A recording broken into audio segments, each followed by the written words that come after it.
성경 말씀은 신약 성경 누가복음 10장 25절에서 37절까지 말씀입니다. 신약 성경 110쪽 전후로 있습니다.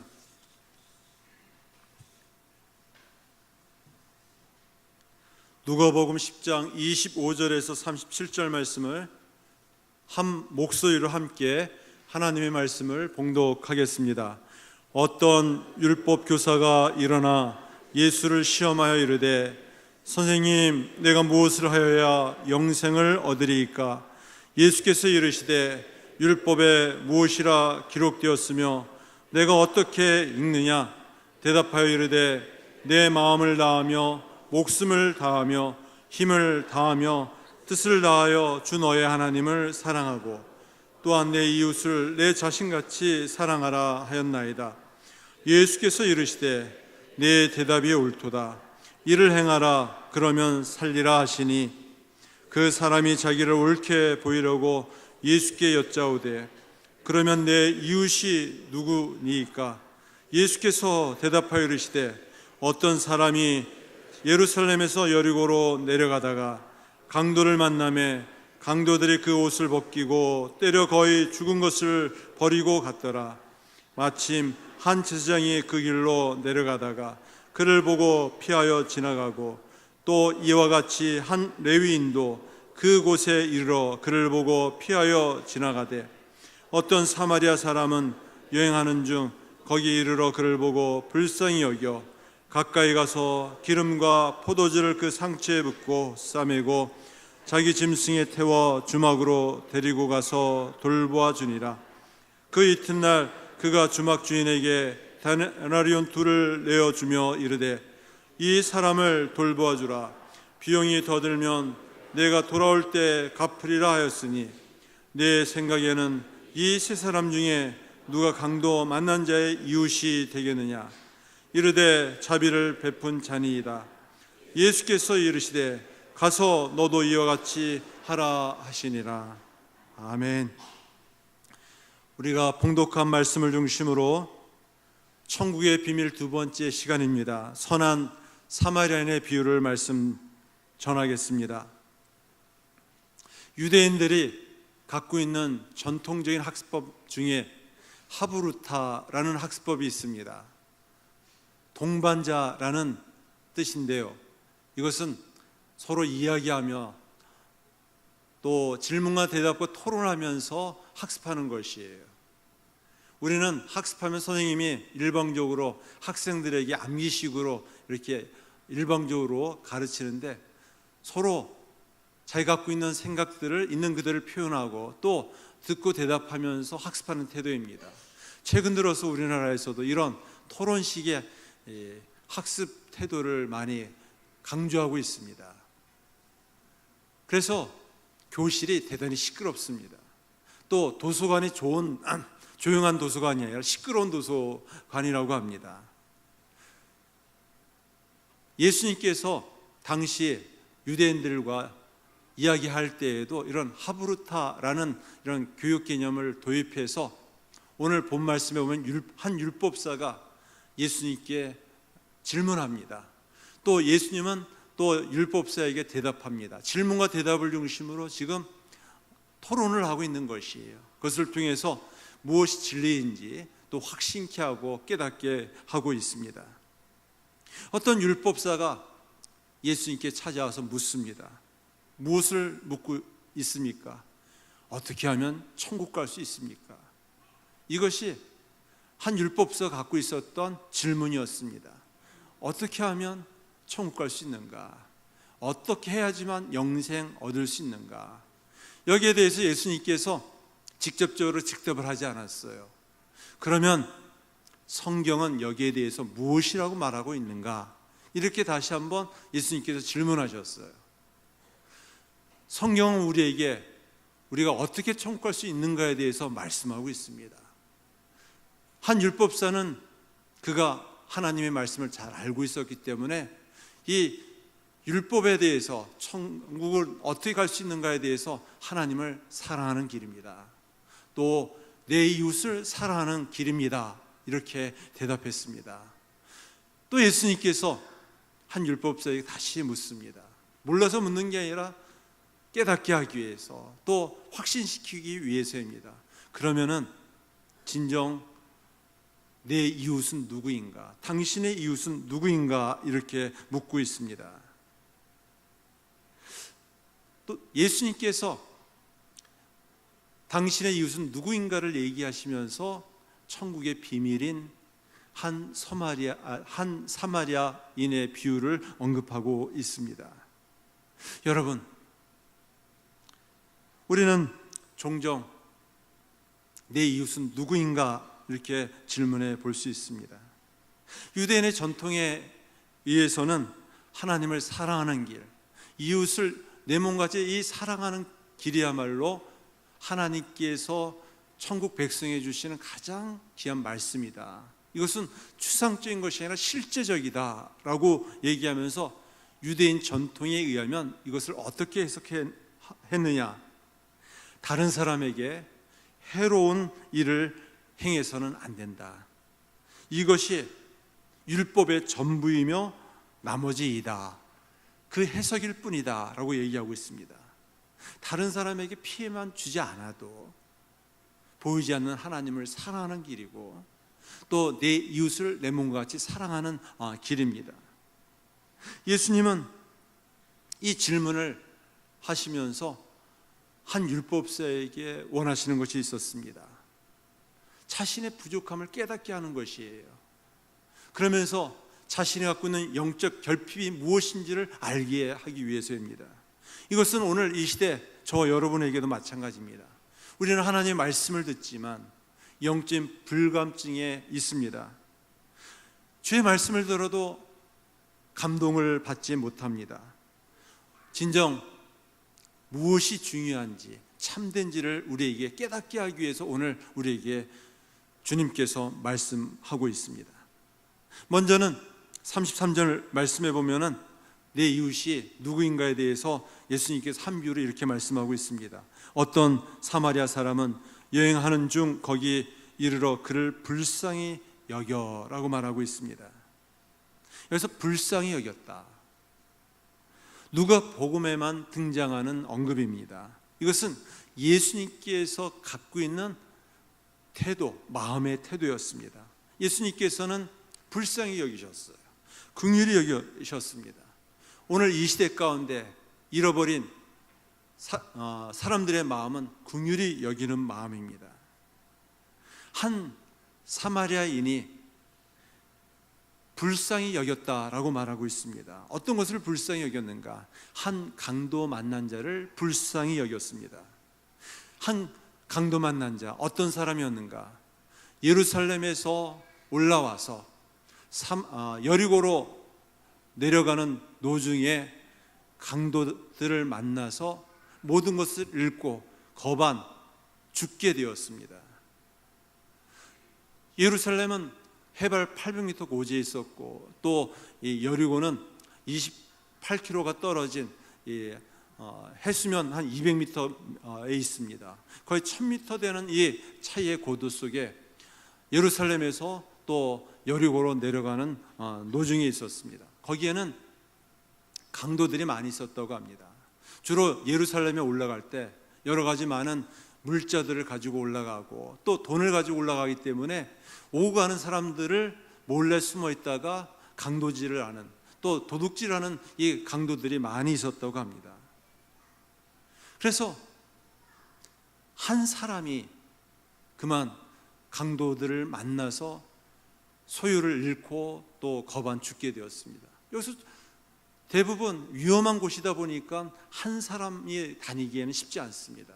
그 길은 구불구불한 길이었고 내리막길이었기 때문에, 또 여러 많은 도둑들이, 강도들이 있었기 때문에 무리지어서 떼지어서 다니게 되었는데, 이 사람이 급했는지 아니면 어떤 사정인지 잘 모르지만 혼자서 예루살렘에서 여리고로 내려가다가 강도들을 만나서 모든 것을 잃고 말았습니다.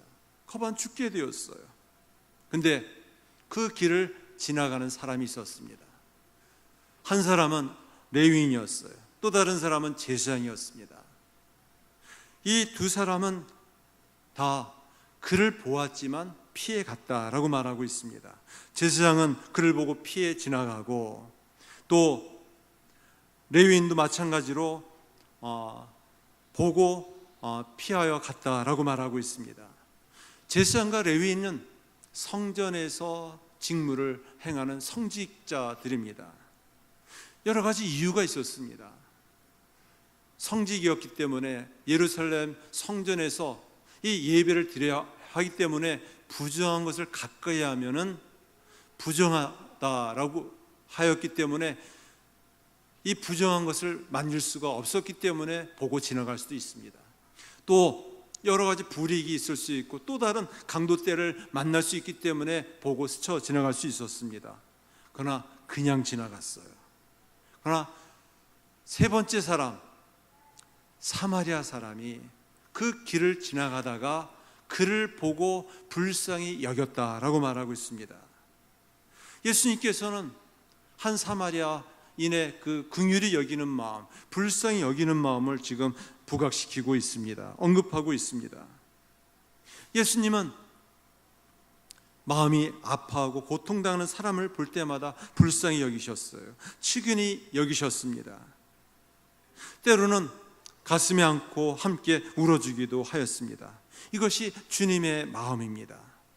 당시 유대인들이 갖고 있었던 이웃에 대한 태도가 있었어요.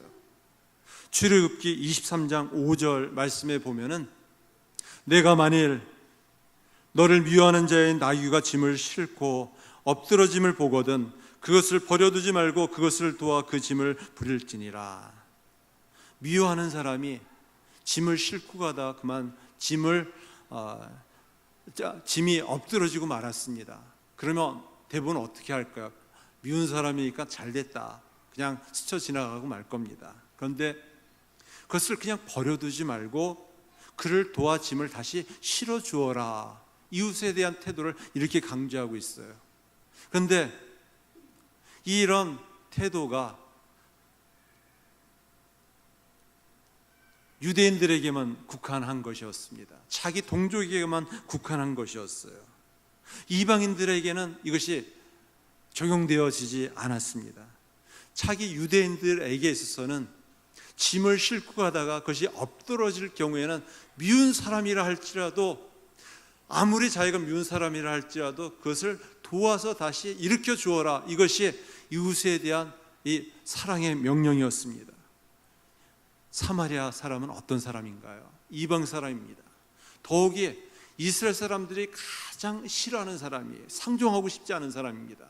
예수님 당시에 이 사마리아 사람들을 따돌림 당할 뿐 아니라 그들이 살고 있는 이 거처에 직접적으로 가지 않고 우회적으로 돌아갔습니다. 그리고 당시에 유대인 전통에 의하면 이 사마리아 사람은 적개심을 가지고 또한 만나지 않을 뿐 아니라 상종하지 않을 뿐 아니라 원수처럼 취급해야 할 사람들이었습니다. 이런 사마리아 사람이 한 유대인, 강도 만난 자를 불쌍히 여기고 돕고 있어요. 이스라엘 백성들에게 있어서는 너무나 파격적인 그런 충격적인 사건이었습니다. 아니, 적개심을 가지고 멀리해야 할 사마리아 사람이 어떻게 유대인을 돕는 것인가? 예수님께서는 이런 역설적인 비유를 통해서 말씀하고 있는 것입니다. 이런 충격적인 한 인물을 언급하면서 당시 유대인들이 갖고 있었던 편협한 생각들, 어떤 것일까요? 우리만이 하나님의 택한 백성이다. 선민의식. 우리만이 하나님의 말씀을 받은 언약 백성이다. 우리만이 영생을 얻는 천국 백성이다 라는 이 생각을 예수님께서 큰 충격과 도전을 주고 있습니다. 그들은 항상 우리끼리는 잘 살아야 된다, 남이 어떻게 살든 상관없다라는 이 의식 속에서 그들이 제일 미워하고 적개심을 가지고 있었던 사마리아 사람조차도 그런 원수 같은 한 유대인을, 피 흘리는 자를 돕는데 유대인들은 어떠한 이웃에 대한 태도를 가지고 있어야 되는가, 이렇게 반문하고 있는 것입니다. 오늘 이 시대가, 이 사회가 병들어 가고 있습니다. 병든 사회라고 말하고 있습니다. 왜 병든 사회가 되어가고 있습니까? 그것은 다른 것이 아닙니다. 사랑이 없어서가 아니에요. 늘 모든 사람들의 주제는 사랑입니다. 행복하게 살기 위해서는 더욱 사랑이 많아야 한다라고 얘기합니다. 그 사랑에 대해서 갈망하고 그리워합니다. 그러나 그 사랑은 잘못된 사랑이기 때문입니다. 잘못된 사랑 때문에 우리 사회가 병들어가고 있어요. 하나님이 원하시는 참된 사랑은 무엇인가? 네, 긍휼히 여기는 마음입니다. 긍휼히 여기는 마음이에요. 불쌍히 여기는 마음입니다. 불쌍히 여기는 마음, 긍휼히 여기는 마음은 어떤 마음일까요? 다른 사람을 보고서 공감하는 것이에요. 인정하는 것입니다. 그리고 서로 인정할 뿐 아니라 그 사람 편에서 한번 생각해 보는 것이에요. 그런 관점에서 그 사람을 바라보는 힘이 긍휼히 여기는 것입니다. 현대인들에게는 보이지 않는, 드러나지 않는 죄가 있다고 합니다. 그것은 자기만 잘 살겠다고 하는 이기심, 자기의 중심적인 생각입니다. 이것이 다른 사람과 단절되어지고 또 모든 것을 잃게 합니다. 심지어는 가정에서도 부자지간에 벽이 세워지고 또 관계가 끼어집니다. 아니, 부부지간에도 남편은 남편대로, 아내는 아내대로 자기만 더 위하라고 합니다. 결국 이웃이 없어졌어요. 이웃과 단절되었습니다. 이유는 무엇입니까? 그 중심에는 자기만 있기 때문에 그렇습니다. 마음을 닫아놓고 남은 어떠하든지 자기만 잘 살겠다라는 것입니다. 좀 우리가 마음을 열고 눈을 맞춰보고 또 서로를 인정한다면 우리는 조금 더 나은 세상이 되어질 겁니다. 사람들에게 있어서 세대 차이도 있어요. 나이가 들면은 나이 든 사람과 젊은 사람과 나이 차이가 있습니다. 바라보는 생각, 또 여러 가지 세상을 바라보는 시각이 다릅니다. 인정합니다. 그렇지만 이것이 서로를 등지고 또 마음의 벽을 세우는 일이 되어서는 안 됩니다. 세대 차이가 있지만 마음을 열고 서로 지켜보는 것이에요. 저도 자녀를 키우고 있지만 진정 대화가 통하지 않습니다. 또 서로 갖고 있는 시각이 다르기 때문에 참 어떻게 이 자녀와의 관계들을 더욱 건강하게 잘 이끌어가야 될지 늘 기도하고 있습니다. 어떻게 하면 좋을까요? 이 세대 간의 이 장벽을 어떻게 극복할 수 있을까요? 우리가 서로 인정하는 것입니다. 이해하기 노력하는 것입니다. 극복하기 위해서 노력하는 것이에요. 내 생각만이 옳다고 또 내가 갖고 있는 생각만이 전부라고 생각하면서 남의 허물은 들춰 비난하고 자기의 허물은 또 변명하는 것이 아니라 서로를 인정하고 받아주는 것이에요. 이런 노력과 변화가 없다면 우리가 살고 있는 이 세상은 더욱 힘들어지는 살벌한 세상이 될 수밖에 없어요. 나만 잘 살겠다고 단절과 높은 벽 속에서 고독 속에 살아갈 수밖에 없습니다. 교회도 마찬가지예요. 교회는 세상을 향해서 문을 활짝 열어야만 합니다. 교회가 세상으로부터 단절되어지고 또 큰 벽을 세운다면 소통할 수가 없어요. 세상으로부터 교회가 갖고 있는 가장 좋지 못한 문제 중에 하나가 우리만입니다. 우리만 잘하면 된다. 우리주의라는 사상입니다. 그래서 우리끼리는 잘하는데 언젠가서부터 서로 우리끼리 서로 다투고 싸우기 시작합니다. 미워하기 시작합니다. 가장 서로 섬기며 또 화목하고 사랑해야 할 사람들이 등을 지고 또 벽을 세우는 모습을 볼 수가 있습니다. 이것이 우리의 현실이에요. 우리가 조금 더 마음을 열고 서로를 받아들이고 이해하고 또 노력하기를 원한다면 조금 더 나은 변화가 일어나게 됩니다. 우리가 이제는 마음을 열고 우리가 갖고 있는 이 편협된 생각들, 고정적인 생각들, 이것이 잘못되었다는 것을 인정하면서 우리가 생각을 좀 바꾸기 시작한다면 새로운 변화가 일어날 줄 믿습니다. 내 이웃이 누구인가에 대해서 질문하고 있는 한 율법사가 갖고 있는 이 편협한 생각, 우리 유대인만이 선민이고 언약 백성이고 또 천국에 갈 수 있는 사람이다라는 이 생각을 예수님께서 고발하고 또 도전하며 충격을 주며 무너뜨리기 위해서 오늘 한 사마리아인의 비유를 통해 말씀하고 있습니다. 오늘 말씀의 두 번째 핵심은 무엇이냐? 내 이웃이 누구인가가 아니라 나는 어떤 이웃인가라는 새로운 질문입니다. 34절과 35절 말씀에 보면은 한 사마리아인이 갖고 있었던 이웃으로서의 그 긍휼의 모습을 볼 수가 있습니다. 한 강도 만난 자를 어떻게 도와주느냐? 가까이 가서 기름과 포도주를 그 상처에 붓고 싸매고 자기 짐승에 태워 주막으로 데리고 가서 돌보아 주니라. 그 이튿날 그가 주막 주인에게 데나리온 2를 내어 주며 이르되 이 사람을 돌보아 주라. 비용이 더 들면 내가 돌아올 때 갚으리라 하였으니.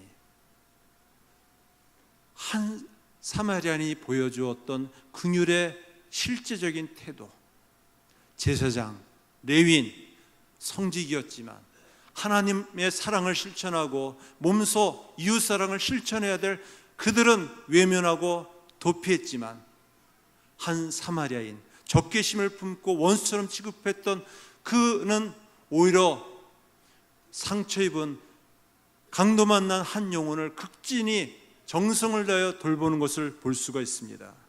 무엇을 말하고 있는가요? 내 이웃은 누구인가에 대한 질문보다 나는 지금 어떤 이웃인가에 대해서 우리에게 질문하고 있습니다. 오늘 본 말씀에는 4종류의 사람이 등장합니다. 하나는 피해를 입히는 사람입니다. 바로 남의 것을 빼앗은 강도들입니다. 이 세상에는 자기의 것도 소중하지만 남의 것까지도 빼앗는 강도와 같은 도둑이 있습니다. 그런 사람들만 이 세상에 있다면 아주 살벌한 세상이 될 겁니다. 또 한 사람이 있습니다. 피해를 입은 사람입니다. 상처를 입은 사람입니다. 강도를 만나서 소유를 다 잃어버리고 거반 죽게 된 사람입니다. 이 세상에는 상처 입은 사람이 있어요. 고통당하며 울부짖는 사람이 있습니다. 그 상처만 있는 사람만 있다면 이 세상은 병원입니다. 병원. 제발 고쳐달라고 아우성을 치게 됩니다. 또 오늘 본문에는 세 번째 사람이 등장합니다. 바로 피해를 입을까 봐 피해가는 사람입니다. 한 사람이 강도를 만나서 거반 죽게 되었습니다. 그리고 신음을 합니다. 절규합니다. 그러나 그것을 외면하고 피해가는 사람입니다. 무정한 사람입니다. 무관심한 사람입니다. 이 세상에 많은 사람들이 그러합니다. 그렇다면 이 세상은 무정한 사회로 전락하고 말 겁니다. 부모도 형제도 다 외면해버리고 말 겁니다. 고통과 신음 가운데 있지만 나와는 상관이 없다고 무시하고 또 무관심하고 또 무정한 모습이 될 겁니다. 그러나 네 번째 사람이 있어요. 바로 상처를 싸매어주는 긍휼히 여기는 마음을 가지는 사랑을 실천하는 사람입니다. 일부러 찾아가서 가까이 가서 기름과 포도주를 그 상처에 붓고 싸매고 자기 짐승에 태워 주막으로 데리고 가서 돌보아 주니라. 혹시 그것이 부족할까 봐 그 이튿날 그가 주막 주인에게 데나리온 2를 내어 주며 이르되 이 사람을 돌보아 주라. 비용이 더 들면 내가 돌아올 때 갚으리라. 오히려 침묵하고 외면하는 것이 아니라 적극적으로 돌봐주는 모습. 예수님께서는 천국은 어떤 곳인가 비유로 말씀하셨어요. 꼭 우리가 죽어서만 가는 천국이 아니라 이 땅 우리가 주님을 모신 마음을 가지고 천국을 이루어 갈 수가 있습니다. 강도들만 가득한 세상이라면 이 생은 지옥과 같을 겁니다. 또 상처 입은 사람들로만, 환자들로만 가득했다면 이 세상은 얼마나 힘들고 각박하겠습니까? 또 피해를 입을까 봐 외면하고 피해가는 사람이 있다면 이 세상은 무정한 사회가 될 겁니다. 그러나 불쌍히 여기는 마음, 상한 심령을 고쳐주고자 하는, 그런 돌봐주고자 하는 이 사람들이 있다면 이 세상은 조금 더 밝은 세상으로 만들어질 겁니다. 더 행복한 세상으로 바뀌어질 겁니다. 예수님은 우리에게 이렇게 질문하고 있습니다. 너는 어떤 이웃인가에 대해서 묻고 있습니다. 이 네 종류의 사람 가운데에서 상처를 입히는 사람이냐, 상처를 받은 사람이냐, 아니면 상처를 외면하는 사람이냐, 상처를 싸매어주는, 긍휼히 여겨주는 사람이냐. 우리는 더 좋은 사람을 만나기 위해서 늘 끊임없이 이쪽이 좋을까 저쪽이 좋을까 기웃거립니다. 그러나 이 세상에 좋은 사람은 내가 좋은 사람이 되지 않고서는 좋은 사람을 만날 수가 없습니다. 내가 착하고 선한 사람이 될 때 비로소 내 이웃이 더 착하고 선한 사람이 되어줄 수 있어요. 나는 더 악하고 나는 더 강도직과 같은 이 나쁜 사람인데 더 좋은 사람을 만난다고 기대한다는 것은 잘 맞지 않는 이야기입니다. 긍휼히 여기는 마음, 불쌍히 여기는 마음, 이것을 가리켜서 컴패션이라고 얘기합니다. 고통의 감정을 함께 하는 것이에요. 우리 주변에는 힘들어하는 많은 사람들이 있습니다. 우리가 어떻게 그들을 긍휼히 여길까요? 함께 있어주는 것입니다. 같이 있어주는 것입니다. 이것은 말로써 되는 것이 아니에요. 그냥 묵묵히 서로 함께 있어주는 것입니다. 어느 날 성 프란시스가 제자들에게 근처의 마을로 내려가서 설교를 하러 가자 이렇게 제안했습니다. 가는 도중에 다친 사람을 만났어요. 프란시스는 즉시 멈춰서 그 사람을 치료해 주었습니다. 조금 더 가자 며칠 굶은 노숙자가 있었습니다. 그래서 그에게 먹을 것을 주었습니다. 그런 식으로 계속 불쌍한 사람에게 최대한 도움을 주었어요. 그렇게 하루를 다 보냈습니다. 그리고 저녁이 되었어요. 저녁 식사를 하기 위해서 함께 모였습니다. 한 제자가 묻습니다. 선생님, 설교는 언제 하십니까? 온종일 설교하시겠다고 얘기하시는데 설교는 한마디 안 하시는데 언제 설교하시겠습니까? 이렇게 물었습니다. 이때 성 프란시스가 대답합니다. 여보게, 내가 하루 종일 설교를 했다네. 설교는 단지 말로 하는 것이 아니라는 것이겠죠. 삶으로 몸소 행하는 것이라는 것입니다. 바로 예수님께서 우리를 긍휼히 여기셨어요. 불쌍히 여기셨습니다. 그냥 입술로만 우리를 불쌍히 여긴다라고 얘기하지 않고 친히 인간의 몸을 입고 오셔서 우리와 똑같이 고통을 당하시고 신음하시면서 죽음의 고통 속에서 우리와 함께해 주었습니다. 이것이 긍휼히 여기는 마음, 바로 컴패션입니다. 우리는 단순히 말로 복음을 전하는 것이 아닙니다. 예수님이 보여주신 예수님의 마음을 가지고 실천하는 것이에요. 무엇보다 이 시대에 꼭 필요한 실천적인 복음의 모습입니다. 불신자들이 우리 성도들을 가리켜서 비난하고 또 비방합니다. 이유는 딱 한 가지입니다. 말은 그럴듯하게 잘한다고 얘기합니다. 그러나 자기들끼리조차도 서로 다투고 싸우면서 서로 미워한다고 비난하고 비방합니다. 이것은 또 하나의 하나님의 세미한 음성입니다. 우리도 서로를 이해하고 인정해주고 받아줘야만 합니다. 긍휼히 여겨줘야만 합니다. 실제적으로 오늘 말씀은 예수님의 구원 사역을 나타내 주고 있습니다. 궁극적으로 강도 만난 비참함에 빠져있는 바로 인류를 위해서 구원하시고자 하시는 예수님의 마음, 예수님의 실질적인 모습을 나타내 보여주고 있습니다. 36절과 37절 말씀에 우리에게 이렇게 말씀하고 있습니다. 내 생각에는 이 세 사람 중에 누가 강도 만난 자의 이웃이 되겠느냐? 내 이웃이 누구인가에 대한 질문보다 너는 지금 어떤 이웃이 되는가? 이렇게 질문하고 있습니다. 네, 긍휼히 여기는 마음, 자비를 베푸는 자입니다. 예수님의 마음입니다.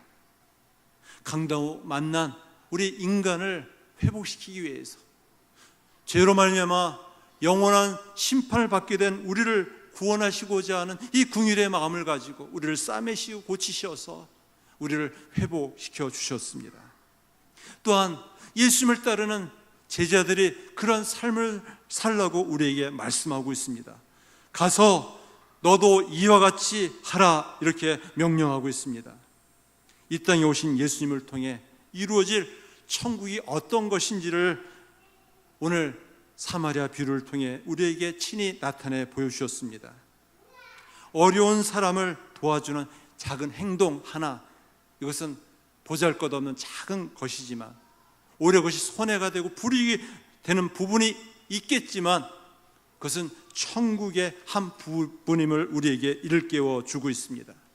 또한 이것은 하나의 비유로서만이 아니라 실제임을 예수님의 생애를 통해서 우리에게 보여주었습니다. 예수님은 강도 만난 한 영혼, 거반 죽게 된 우리들을 회복시키기 위해서 친히 한 사마리아인처럼 우리를 돌봐주시고 우리를 회복시켜 주시고 구원하여 주셨습니다. 예수님은 강도 만난 사람처럼 비참한 상태에 있는 이스라엘과 우리에게 사마리아인이 베푼 것과 같은 자비를 우리에게도 베풀어 주셨습니다. 예수님께서 실제로 보여준 삶을 우리 모두가 잘 알고 있습니다. 예수님 우리에게 말씀하고 있습니다. 너도 가서 이와 같이 하라. 너도 가서 이와 같이 하라. 우리에게 이렇게 명령하고 있습니다. 예수님은 자신의 도움이 필요한 사람을 보면 자신의 온몸을 던져 반응하셨습니다. 당대 전통, 제도, 습관, 체면, 자신의 이익, 자신의 생명까지도 포기하셨습니다. 말씀을 맺습니다. 우리가 도움을 필요로 하는 사람을 만나고 보고 들어도 우리는 불감증에 빠져 있습니다. 우리의 마음은 무뎌져 있습니다. 더욱이 우리 성도들에게선 심각한 영적 불감증에 걸려 있습니다.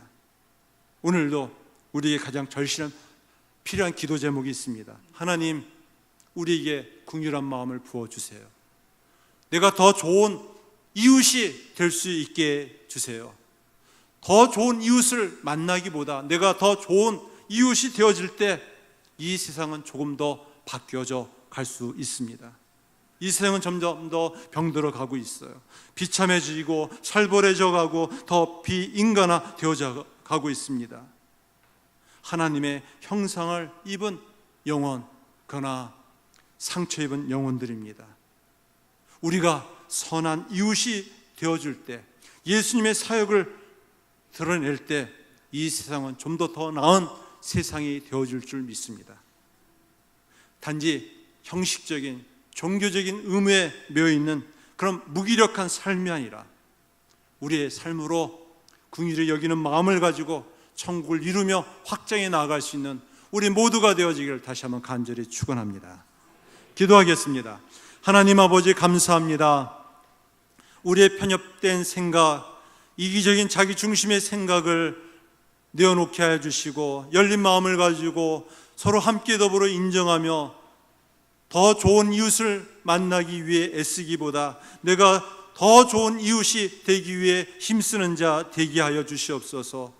상처 입은 강도 만난 우리를 구원하기 위하여 친히 선한 사마리아인처럼 이 땅에 오셔서 우리를 싸매시고 돌보시고 우리를 일으키신 주님, 주님의 마음을 갖기를 원합니다. 주님이 가지신 긍휼의 마음을 우리에게도 부어 주시옵소서. 우리의 공동체가 새로운 영적 변화를 일으키게 하여 주시옵소서. 우리의 가정이, 우리의 이웃이, 우리의 교회와 이 세상이 주님이 함께하는 좀 더 나은 세상으로, 천국 같은 세상을 이루어갈 수 있도록 주님 축복하여 주시옵소서. 예수님의 이름으로 기도드립니다. 아멘.